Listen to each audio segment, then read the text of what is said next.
నమస్తే, welcome to NH TV. గత కొద్ది రోజులుగా మొఘల్ చక్రవర్తులను హీరోలుగా చిత్రీకరిస్తూ ఒక సామాజిక వర్గము, ఒక సెక్షన్ ఆఫ్ పీపుల్ ప్రయత్నం చేస్తుంది. అలాగే ఒకటి రెండు రాజకీయ పార్టీలు కూడా ప్రయత్నం చేస్తున్నాయి. తాజాగా అలాంటి స్టేట్మెంటే ఒకటి వచ్చింది. అతను కాంగ్రెస్ పార్టీకి చెందినటువంటి లీడర్, మాజీ రాజ్యసభ సభ్యుడు హుస్సేన్ దల్వాయ్. ఇతను ఏమంటున్నాడంటే, ఔరంగజేబ్ ఛత్రపతి సంభాజీ మహారాజుని చంపిన మాట నిజమే, కానీ ఔరంగజేబు ఆదేశాల మేరకే అతన్ని చంపడం జరిగింది. కానీ అతను చంపింది మాత్రం మనుస్మృతిలో ఉన్నటువంటి నియమాలు, నిబంధనలు, మనుస్మృతి ప్రకారమే అతనికి సంభాజీ మహారాజుకి శిక్ష విధించాడు. మనుస్మృతి ప్రకారమే అతన్ని శిక్షించి చంపేశారు, అందులో తప్పేమీ లేదు అంటూ ఆ మరణాన్ని జస్టిఫై చేసేటువంటి ప్రయత్నం ఇతను చేశాడు. అసలు గత కొద్ది రోజులుగా ఈ గ్లోరిఫికేషన్ ఎందుకు జరుగుతోంది? మొఘల్ చక్రవర్తులని లేకపోతే ముస్లిం పరిపాలకులని హీరోలుగా చిత్రీకరిస్తూ హిందూ చక్రవర్తులైనటువంటి అది ఛత్రపతి శివాజీ మహారాజ్ కావచ్చు, లేకపోతే ఛత్రపతి సంభాజీ మహారాజ్ కావచ్చు, రాణా సంగ్ కావచ్చు, ఇలాంటి ఈ మధ్యకాలంలో వీళ్ళని తప్పుగా అభివర్ణించేటువంటి ప్రయత్నం ఎందుకు జరుగుతోంది? దీని వెనక ఉద్దేశం ఏంటి? దీని గురించి మాట్లాడదాం. నాతో జాయిన్ అవుతున్నారు రాజకీయ విశ్లేషకులు మురళీ మనోహర్ గారు. మురళీ గారు నమస్తే. నమస్తే రాజు గారు. చాలా ఆశ్చర్యంగా అనిపించింది నాకు ఈ స్టేట్మెంట్ చూసిన తర్వాత. ఔరంగజేబు ఆదేశాల మేరకే చంపేశారు, కానీ అది మనుస్మృతి ప్రకారం జరిగింది, ఆ శిక్షను అమలు చేయడం అనేది చెప్తున్నారు. ఏంటి అసలు, ఏం చెప్తారు? వంకర బుద్ధి ఇలాగే మాట్లాడుతుంది ఎప్పుడైనా కూడా. కనుక ఈ దాల్వాయ్, ఎవరైతే హుస్సేన్ దాల్వాయ్ మాట్లాడాడో, ఏం ప్రయత్నం చేస్తున్నాడు, ఏం చెప్పాలనుకుంటున్నాడు, ఎంత కన్ఫ్యూజన్ లో ఉన్నాడు అతను. చాలా క్లియర్ గా చెప్తున్నాడు ఆయన. అవును, ఔరంగజేబు ఆదేశించాడు ఎవరిని? సంభాజీ మహారాజును చంపడానికి ఆదేశించాడు. కాకపోతే ఈ ఆదేశంలో అంతఃపురంగా కాళ్ళు, వేళ్ళు, కళ్ళు, చెవులు ఒక్కొక్కటి నాలుక ఒక్కొక్కటి పీకేసి అలా అంత దారుణంగా, అంత క్రూరంగా చంపాలి అని చెప్పాడు. దేని ప్రకారం చెప్పాడు? దానికి ఒక నియమము, నిబంధము, ఒక పద్ధతి పాటించాడు అని చెప్పబోతున్నాడు. ఏ పద్ధతి అది? మనుస్మృతి చెప్పింది కనుక అందులో విషయాలే ఆయన ఆదేశించాడు. తప్పేముంది ఇక్కడ? మరి మీరంతా మనుస్మృతిని చెప్తున్నారు కదా అనే విషయాన్ని ఆయన మాట్లాడే ప్రయత్నం చేస్తున్నాడు. టోటల్ గా ఏంటంటే, హిందూ సమాజందే ఈ తప్పు. హిందూ సమాజం చెప్పింది కదా మనుషులను చంపాలంటే ఇంత క్రూరంగా చంపాలి, కనుక తప్పేముంది? ఔరంగజేబు మీరు చెప్పిందే పాటించాడు కదా అని ఒక అర్థం పర్థం లేని ఒక వాదన. తానే ఈ వాదన విషయంలో ఎక్స్ప్లెయిన్ చేయలేడు. చివరికి మీరు చూడండి, అవును చంపాడు, నేను ఒక ముస్లింను, ఇంతకన్నా నేను ఎక్కువ మాట్లాడకూడదు, ఎందుకంటే ఆయన చంపడం ఈయన ఒక్కరినే చంపలేదు, తన తమ్ముడిని దారాసికోను కూడా అలాగే చంపాడు, ఇంతే క్రూరంగా చంపాడు. మరి కనుక ఈయన ఒక్కరిని చంపింది కాదు, అందరినీ అలాగే చంపాడు, అంతే క్రూరంగా చంపాడు. కనుక నేను ఈ విషయం మీద ఎక్కువ మాట్లాడడానికి రాదు. క్రూయల్టీ ఉంది దీంట్లో, క్రూరత్వం ఉంది మనుషులు చంపే దాంట్లో. కనుక ఔరంగజేబు ఏది చేసినా క్రూరంగా చేశాడు. ఒక్కటి కాదు, రెండు కాదు, అనేక మందిని తన వాళ్ళనే చంపుకున్నాడు. ఇది కూడా నిజమే, నేను ఒప్పుకుంటాను. తండ్రిని కూడా చెరసాల్లో పెట్టాడని చెప్తారు. తండ్రిని కూడా చెరసాల్లో, అవును, తన బంధువులను, తన తండ్రిని, తన వాళ్ళను, తన తమ్ముళ్లను, వీళ్ళను చంపడము, శిక్షించడము, క్రూరంగా శిక్షించడము, ఇలాంటివన్నీ చేశాడు కదా. మరి దీంట్లో అది నేను ఒప్పుకుంటున్నాను అని అంటాడు ఆయన. ఇది ఎక్కడి గొడవలను మనకు అర్థం కాదు. ఇది ఒప్పుకుంటూనే మళ్ళీ ఏమంటాడు అంటే, నేను ముస్లింని కనుక నన్ను మళ్ళా నిందిస్తారు కనుక నేను దీనిపైన ఎక్కువ మాట్లాడాను. ఒకటి మాత్రం నేను చెప్తున్నాను, ఇది మనుస్మృతి ప్రకారమే ఆయన చేశాడు, ఒక పద్ధతి ప్రకారమే చేశాడు, మనుస్మృతిని ఫాలో అయ్యాడు. కనుక మీరు కావాలంటే మనుస్మృతి చదవండి, మనుస్మృతి దళితుల పట్ల ఏం చెప్పింది, మహిళల పట్ల ఏం చెప్తుంది మీరు చదవండి అని చెప్పాడు. మనకు బోధించాడు. చివరకు మనకే పెట్టాడు, మీ వాడిని మేము చంపింది మీ గ్రంథం ప్రకారమే, మీ పద్ధతి ప్రకారమే చంపాము. అంటే ఔరంగజేబు చేసింది పద్ధతి ప్రకారమే చేశాడు, అతను చేసిన దాంట్లో తప్పేమీ లేదని చెప్పి ఒక స్టేట్మెంట్ ఇస్తున్నాడు. అతను తప్పేమీ లేదు అని చెప్పి తిరకాసు మనకే పెట్టేశారు కనుక మీ దగ్గరనే ఈ క్రూరత్వం ఉంది, మీరే బోధించారు ఈ సమాజానికి ఇంతటి క్రూరత్వాన్ని, తప్పేముంది ఆయన కూడా పాటించాడు. ఇది దుర్మార్గం, అంటే ఇది మామూలు దుర్మార్గం కాదు, ఇది ఔరంగజేబును మించినటువంటి క్రూరత్వం ఇది. కనుక ఇది ఈ మెదడుల నుంచి, ఇలాంటి మెదడుల నుంచి వస్తున్నటువంటి విషయం. దీనిపైన ఈరోజు సమాజం, హిందూ సమాజం ఆలోచించాలి. ఇప్పుడు ఈ మొత్తం భారతదేశం అంతా ఒక్కసారి ఉలిక్కి పడ్డది దేని విషయంలో అంటే, ఈ చావా ఎవరు, ఈ చావా అని ఒక్కసారి కంగుదిన్నది హిందూ సమాజం అంతా కూడా. ఇంతటి మనగాడు ఈ దేశంలో పుట్టాడా? ఔరంగజేబు అనేవాడు ప్రపంచంలోనే అతిపెద్ద సైన్యం కలిగిన వాడు. పోయి మరాఠాలతో పెట్టుకొని శివాజీ కాలంలో, ఆయన చాలా తక్కువ కాలం ఉన్నాడు శివాజీ, హిందూ సామ్రాజ్యాన్ని స్థాపించాడు. దానికి గిట్టకపోయేసరికి నేను ఢిల్లీకి రాజును, ప్రపంచంలో నన్ను చూసే ఎంతో మంది వణికిపోతారు, ఇంత పెద్ద సైన్యం ఉన్న మనగాడి భూమిపైన ఎవరు లేదు, నాకు లొంగకపోతాడా ఈ శివాజీ, ఎవరితను అని వచ్చాడు ఇక్కడికి. పాపం అంత దూరం నుంచి ఇక్కడికి వచ్చాడు కానీ తిరిగిపోయాడు ఆయన? పోలేదు కదా, ఎందుకంటే ప్రాణంతో పోలేదు, ఇక్కడే సమాధి అయ్యాడు. కనుక తండ్రి తర్వాత కొడుకు, కొడుకు తర్వాత కొడుకు, అంతేగాని శత్రువును వదిలేదే లేదు. ఇది హైందవీయ సామ్రాజ్యం యొక్క బలం ఇది. కనుక శివాజీ పోతే శివాజీ కొడుకు పుట్టాడు, అంతకు మించిన మనగాడు, వదలలేదు వానికి. ఇక్కడ నుంచి ఈ నేలను తప్పించుకొని బయటపడడానికి, ప్రాణంతో బయటపడడానికి వానికి అవకాశం లేకుండా చేశారు. సంభాజీని చంపాడు కానీ ఎక్కడికి వెళ్ళాడు వాడు ఇక్కడే చావు వచ్చింది వాడికి. అలాంటి వీరులు అన్నటువంటి భూమి మరాఠా భూమి. కనుక వాడికి దొరికిన ఒక అవకాశంతో సంభాజీని చంపిండవచ్చు. శివాజీ అంతకు ముందే ఆయన మరణించవచ్చు, ఆయన ఎవరు చంపలేదు. కానీ సంభాజీ యొక్క బలం ఏంటి, విరోచిత పోరాటం అంటే ఎట్లుంటుంది. కనుక లొంగిపో, నువ్వు మతం మార్చుకో, నువ్వు ప్రాణంతో బయటపడతావు, నీ రాజ్యం నీకు వస్తుంది అంటే కూడా ఆశపడకుండా కళ్ళు, వేళ్ళు, కాళ్ళు అన్ని తునకలైన చివరి ప్రాణం బొట్టు వరకు కూడా ఈ దేశం కోసం నిలబడేటువంటి ఒక మహావీరుడు ఈ దేశంలో పుట్టాడు. ఇలాంటి ఒక కథ చదివి పులకించిపోయింది హిందూ సమాజం ఈ దేశంలో. మొదటిసారి బాలీవుడ్ ఏదైతే ఉందో బాలీవుడ్ వణికిపోయింది. ఎందుకంటే కొత్త నరేటివ్ కు ప్రజల ఆదరణ, అయ్యో హిందూ హీరోస్ ను చిత్రీకరిస్తే ఇంత ఆదరణ లభిస్తుందా? ఎప్పుడు ఇటువంటి ప్రయత్నము బాలీవుడ్ లో జరగలేదు.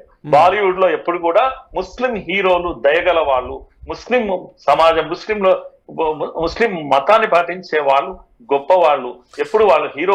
యాక్చువల్ గా మనకి కొన్ని సినిమాలు కూడా గతంలో వచ్చాయి, జోధా అక్బర్ లాంటి సినిమాలు, అశోక ఇలాంటి సినిమాలు కూడా వచ్చాయి. ఎప్పుడు కూడా కీర్తిస్తూ వచ్చినాయి కానీ ఏ రోజు కూడా ముస్లింలు కానీ ఇంకా ఇతర వీళ్ళను ప్రశ్నిస్తూ వచ్చినటువంటి సినిమాలు లేవు బాలీవుడ్ లో. అలాంటిది తెలుగు సినిమాలు ముఖ్యంగా మన దగ్గర వచ్చినటువంటి పెద్ద సినిమాలు ఈ మధ్య బాహుబలి లాంటి సినిమాల తర్వాత అదేది ఆ పాటతో అవార్డు వచ్చింది కదా మనకు. ఇలాంటి సినిమాలు సినిమా పాటకు అవార్డు రావడం కావాలంటే ఇవన్నీ కూడా నాటు లాంటి పాటకు అంతర్జాతీయ అవార్డులు రావడం, ఆ సినిమాలో ఉన్నటువంటి కథలు, లేకపోతే తెలుగు టాలీవుడ్ ఈరోజు ఈ దేశానికి చెప్పినటువంటి విషయం ఏంటంటే, హిందూ హీరోస్ ను మీరు చిత్రీకరించండి, సమాజం ముందు పెట్టండి, వాళ్ళు ఆదరిస్తారు, డబ్బుల వర్షం కురుస్తుంది అని ఒక మెసేజ్ టాలీవుడ్ ఇచ్చింది. ఈరోజు దేశం అంతా కూడా ఇప్పుడు కొత్త సినిమాలు రాబోతున్నాయి మనకు. దాంతో పాటు మురళి గారు ఇక్కడ ఒక కనెక్టింగ్ ద డాట్స్ లాగా కొన్ని మనం గమనించవచ్చు. కేరళ ఫైల్సా, కేరళ స్టోరీ అది వచ్చినప్పుడు ఎలాంటి మనకి దేశంలో సంచలనం కలిగిందో మనం చూసాం. తర్వాత సబర్మతి ఎక్స్ప్రెస్ సినిమా వచ్చినప్పుడు కూడా అలాంటి ఇదే, ఆ సినిమాని పార్లమెంట్ సెంట్రల్ హాల్లోనే చూసినట్టుగా ఉన్నారు మోదీ గారు అండ్ కొంతమంది మంత్రులు. ఇప్పుడు చావా వచ్చినప్పుడు కూడా అలాంటి వ్యతిరేకతే. అంటే చరిత్రను గురించి ఎవరైనా చెప్పే ప్రయత్నం డైరెక్టర్స్, ప్రొడ్యూసర్స్ ఎలాంటి సినిమాలే తక్కువ వచ్చాయి. ఎవరైనా అలాంటి ప్రయత్నం ఇలాంటి సినిమాల ద్వారా చేస్తే, ఈవెన్ కాశ్మీర్ ఫైల్స్ కానీ, కేరళ స్టోరీ కానీ, చావా కానీ, సబర్మతి ఎక్స్ప్రెస్ కానీ, ఇవన్నీ కూడా చరిత్ర. ఆ చరిత్రలో ఏం జరిగిందో సమాజానికి చెప్పేటువంటి ప్రయత్నం ఎవరైనా చేస్తే దాని మీద బురద జల్లే ప్రయత్నం జరుగుతుందేమో అనిపిస్తుంది. ఇప్పుడు కూడా సేమ్ అదే కంటిన్యూ అవుతున్నట్టు కనిపిస్తుంది. ఎగ్జాక్ట్లీ. ఇప్పుడు సినిమానే కాదు, గతంలో జరిగిన ఈ 70 ఏళ్లలో ఏమైందంటే చరిత్ర వక్రీకరించబడ్డది. కనుక మన చరిత్రకారులంతా కూడా లెఫ్ట్ లిబరల్ చరిత్రకారులు కనుక వాళ్ళ చరిత్రనే మనం చదివాము. హిందూ వ్యతిరేక చరిత్రను మనం చదివాము. హిందువును కించపరిచేటువంటి అక్బర్ ద గ్రేట్ చరిత్రను మనం చదివాము. కనుక శివాజీ ద గ్రేట్ చరిత్రలు మనం ఎన్నడూ చదవలేదు, ఎన్నడూ వినలేదు. అలాంటి చరిత్ర పాఠ్య పుస్తకాల్లోకి రాలేదు. ఇప్పుడు ఈ దేశంలో 15 ఏళ్లలో జరుగుతున్నటువంటి మార్పు ఇది కొందరి కళ్ళు కుడుతా ఉన్నాయి.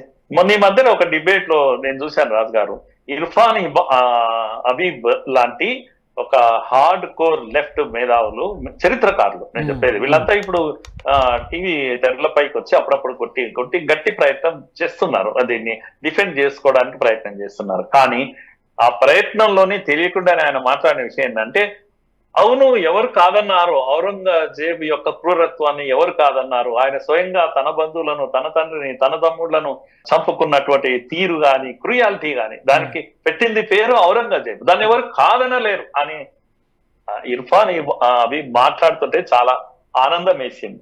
ఓహో, నిజాలు నోట్లో నుంచి తన్నుకొస్తున్నాయి. మరి ఏంటి ప్రాబ్లం అని అంటే, ఇదిగో ఇప్పుడు చరిత్రను తిరగతోడి సమాజంలో చిచ్చు పెడుతుంది బీజేపీ ప్రభుత్వం. పార్లమెంట్ లో చావాను ప్రదర్శిస్తారంట. ఇది దుర్మార్గం కాదా? ఏం చెప్పదలుచుకున్నారు మీరు సమాజాన్ని? హిందువులను, ముస్లింలను విడగొడతారా? పాత చరిత్రను, గాయాలను తిరగతోడతారా మీరు? ఇది ఇప్పుడు వాళ్ళు చెప్తున్నటువంటి ప్రధానమంత్రి గారు ఆ సినిమా చూసినంత మాత్రాన హిందువులు ముస్లింలు వేరు అయిపోతారా, డివైడ్ అయిపోతారా? అయ్యా లాజిక్కే లేదు కదా అసలు. ఎస్, లాజిక్ లేదు. అందుకని డిఫెన్స్ లో పడిపోతా ఉన్నారు వీళ్ళంతా కూడా. నిజాలు బయటికి వచ్చే సమయం ఇది. ఈ దశాబ్ద కాలంలో జరుగుతున్నది అదే. ఇంకా భవిష్యత్తులో చాలా మార్పులు చేసుకుంటాయి రాజు గారు. నరేటివ్స్ మారుతున్నటువంటి సందర్భం ఇది. కనుక ఇంతకాలము anti Hindu, anti India, anti సనాతన ఇలాంటి నరేటివ్స్ అన్ని కూడా ఏలే ఈ దేశాన్ని. ఇప్పుడు నిజమైన సనాతనం అంటే ఏంది, హీరోయిజం అంటే ఏంది, కనుక శివాజీ అంటే ఎవరు, లేకపోతే శంభాజీ చరిత్ర ఏంటి? శంభాజీ చరిత్ర నేను ఎప్పుడు 1890లో చదివాను, నా ఒళ్ళు పులకించిపోయింది. 1885-90లో మధ్యకాలంలో శంభాజీ కథ, అయ్యో శంభాజీ ఇంత గొప్ప కథ ఉందా అని అప్పట్లో జస్ట్ న్యూలీ అపాయింటెడ్ టీచర్ నేను చదువుతుంటే ఒళ్ళు పులకించిపోయింది. కానీ నా బాధ ఏంటంటే, నేను చదివాను, చాలా నేను ఆనందపడ్డాను, కానీ మర్చిపోయాను నేను ఆ చరిత్రను. మళ్ళా ఇన్ని రోజుల తర్వాత సినిమా రాగానే నేను కూడా ఒక్కసారి ఆశ్చర్యపోయాను. ఓ, వెండి తెరపై కూడా వస్తుందా, పుస్తకాల్లోనే ఉండిపోతుంది అనుకున్నాను. కనుక ఇలాంటి సినిమాలు ఇప్పుడు ఆదరణ లభిస్తుంది. ముఖ్యంగా నేను దీన్ని ఎవరిని అప్రిసియేట్ చేస్తున్నానంటే, కామన్ మ్యాన్ అప్రిసియేట్ చేస్తున్నాను. కామన్ మ్యాన్ తనకి ఏది కావాలో తాను గట్టిగా చెప్పడం మొదలు పెట్టాడు. నాకు ఇప్పుడు ఔరంగజేబులు, ఈ జేబులు కాదు కావాల్సింది, నాకు ఇప్పుడు శంభాజీ కావాలి. శివాజీ కాదు, శివాజీ కొడుకు హీరో శంభాజీ కావాలి. పులి బిడ్డ అని అర్థం చావా అంటే. కనుక పులి బిడ్డలు ఉన్నారు ఈ దేశంలో అని గర్వపడుతున్నాడు యువత, ఇప్పుడు నేటి యువత. అందుకే ఈ రియాక్షన్స్ అన్ని కూడా. కనుక ఈ హుస్సేన్ దల్వాయిలు వీళ్ళంతా కూడా ఓ రకమైనటువంటి ఏమంటాం ఆందోళనతో చేసేటువంటి. అయితే ఒక్కటి మాత్రం మనం గుర్తుపెట్టుకోవాలి, ఈ రోజు కూడా ఈ లెఫ్ట్ లిబరల్ పీపుల్ అండ్ ఈ ఏమంటాం ఇస్లామిక్ వీళ్ళంతా ఫెనటిక్ పీపుల్ ఎవరైతే ఉన్నారో వీళ్ళందరూ కూడా చివరి పోరాటం చేస్తా ఉన్నారు. ఈ రోజు పార్లమెంట్ లో జరిగినటువంటి AIMPLB అంటాము, ఏమంటారు ఆల్ ఇండియా ముస్లిం పర్సనల్ లా బోర్డు, ముస్లిం పర్సనల్ లా బోర్డు, ఇది ఇస్లామిక్ మతానికి సంబంధించినటువంటి బోర్డు. వాళ్ళ ఆధ్వర్యంలో, ఒక ముస్లిం బోర్డు ఆధ్వర్యంలో ఇప్పుడు కాంగ్రెస్ గాని, CPI గాని, CPM గాని, ఆమ్ ఆద్మీ పార్టీ గాని, RJD పార్టీలు అన్ని కలిసి ఇగో ఈ వక్ఫ్ బిల్లుకు వ్యతిరేకంగా ఒక్కటి కాబోతున్నారు. కనుక ఇప్పుడు కాంగ్రెస్ నమ్మేవాళ్ళు లేరు, RJDని నమ్మేవాళ్ళు లేరు, వీళ్ళని నమ్మేవాళ్ళు లేరు. కనుక అందరు కలిసి ఇప్పుడు ఎవరిని నమ్ముతున్నారంటే పర్సనల్ లా బోర్డు నాయకత్వంలో ఉద్యమం చేస్తారంట. డైరెక్ట్ గా వీళ్ళు అంటే ఇప్పుడు మనము ఈ భారతదేశంలో మోడీ వర్సెస్ కాంగ్రెస్ కాదు, మోడీ వర్సెస్ కమ్యూనిస్టులు కాదు, మోడీ వర్సెస్ RJD కాదు, మమతా బెనర్జీ కాదు, మోడీ వర్సెస్ ముస్లిం పర్సనల్ లా బోర్డు. ఇది ఇప్పుడు జరుగుతుంది. ఎందుకంటే ముస్లిం పర్సనల్ లా బోర్డు వెనకాల వీళ్ళందరూ నిలబడ్డారు. కనుక దేశ ప్రజలు ఇప్పుడు ఆలోచించారు, మీరు ఎవరితో పోరాటం చేయబోతున్నారు. అందరూ ఒకటైపోయారు. అందరూ కలిసి ఇప్పుడు ముస్లిం పర్సనల్ లా బోర్డు వెనకాల నిలబడడానికి సిద్ధమైపోయారు. ఇది మారిన రాజకీయ పరిస్థితులు కనుక హిందూ సమాజం భారతదేశంలో ఇప్పుడు గమనించాల్సి మనం ఎక్కడ నిలబడాలి అనేది lines are drawn very clearly. కనుక రాబోయే రోజుల్లో దేశ యొక్క రాజకీయ చిత్రపటం ఎలా మారబోతుంది, పార్లమెంట్ లో మనకు నిన్నటి నుంచి ఈ రోజు నుంచి మనం చూస్తున్నాం రాజు గారు, అందరు ఎవరైనా సరే మాట్లాడే ప్రతి మాటలో వంకర మాటలు, వాళ్ళు ఒక కడుపులో విషంతో మాట్లాడుతున్నటువంటి మాటలు. కనుక ఈ రోజు మనుస్మృతిని మాట్లాడతారు, ఇంకో రోజు భగవద్గీతను మాట్లాడతారు, ఇంకో రోజు బుద్ధుడిని గురించి మాట్లాడతారు. ప్రజల్ని డైవర్ట్ చేసే ప్రయత్నము, ప్రజల్ని డిస్ట్రాక్ట్ చేసే ప్రయత్నం, వాస్తవాలు బయటికి తెలుస్తున్నాయనేటువంటి ఒక అసహనము, ఆందోళన ఇవన్నీ కనబడుతున్నాయి ఈ లీడర్లో తాలూకా మాటల్లో. ఎనీహో మీరు అన్నట్టు ఇది కొనసాగుతూనే ఉంటుంది. బట్ హిందువులు తమ ప్రయత్నం చేస్తూనే ఉండాలి. థ్యాంక్ యూ మురళి గారు. Thank you. ధన్యవాదాలు. మరి ఇలాంటి వ్యాఖ్యలు గతంలో అబూ అజ్మీ చేసినటువంటి వ్యాఖ్యలు, సమాజ్వాదీ పార్టీ నేత చేసినటువంటి వ్యాఖ్యలు కావచ్చు, ఇప్పుడు తాజాగా ఈ కాంగ్రెస్ లీడర్ హుస్సేన్ దల్వా చేసినటువంటి కామెంట్స్ కావచ్చు, ఇవన్నీ ఎందుకు పుట్టుకొస్తున్నాయి? మొఘల్ చక్రవర్తులని హీరోలుగా కీర్తించడము ఎందుకు జరుగుతోంది? హిందూ చక్రవర్తుల్ని ఎందుకు తక్కువ చేసి చూపిస్తున్నారు?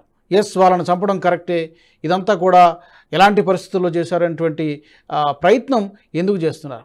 ఈ వ్యాఖ్యల్ని ఏ కోణంలో చూడాలి? మీ అభిప్రాయాలను కూడా కామెంట్స్ రూపంలో తప్పకుండా తెలియచేయండి.